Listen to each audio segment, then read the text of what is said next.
The last time we saw each other, you were getting into your car. I was standing on the sidewalk watching you drive away. I remember thinking, I hope he's happy. Then I went inside and locked the door, turned off the lights, and went to sleep. When I woke up, the first thing I did was check my phone to see if you had texted me good morning. You didn't. So I got out of bed and started making breakfast. While I was flipping pancakes, I thought about how nice it would be if you were here. We could watch the sunrise together and drink coffee while we talked about our plans for the day. I missed your warm embrace, your gentle touch, the way you made me laugh until my stomach hurt. I finished my breakfast and went back to bed. I scrolled through old photos on my phone, each one a reminder of happier times. It was the day we met. Do you remember? You were wearing that blue shirt and I was instantly drawn to your kind eyes and easy smile. Then there was the day you asked me out.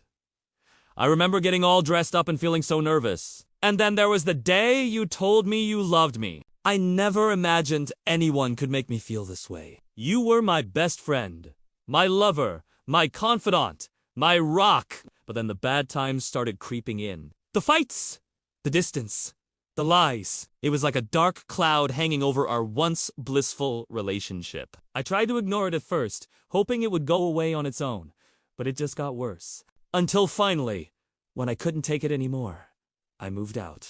I stared at the ceiling, trying to focus on the sound of your breathing. Anything to block out the silence.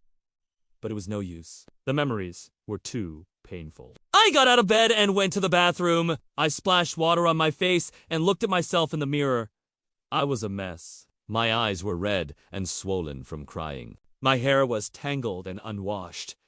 I hadn't eaten in days. I looked like a zombie, a living corpse animated by grief. Then I did something crazy. I took a deep breath and walked out the door. I didn't know where I was going, but I didn't care. All I knew was that I needed to get out of that house, away from all the memories, away from the pain. When I finally came to my senses, I realized I was at your house. I stood on your lawn, staring at the front door, wondering if you were happy now. A part of me wanted to knock on that door and demand an explanation, to tear down those rose bushes, to dig up those flower beds, to find some answers. But what if you didn't want to see me? What if you were better off without me? What if you had someone new? Someone better? Someone who didn't make you cry in the middle of the night? I didn't want to intrude, to be a nuisance, to cause more pain.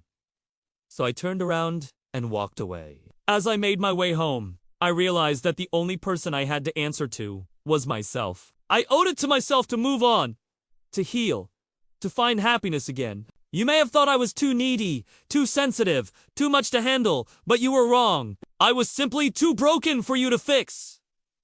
And that's okay, because one day I'll find someone who can handle my crazy, someone who can love me in spite of my flaws, someone who won't let the shadows between our hearts consume us.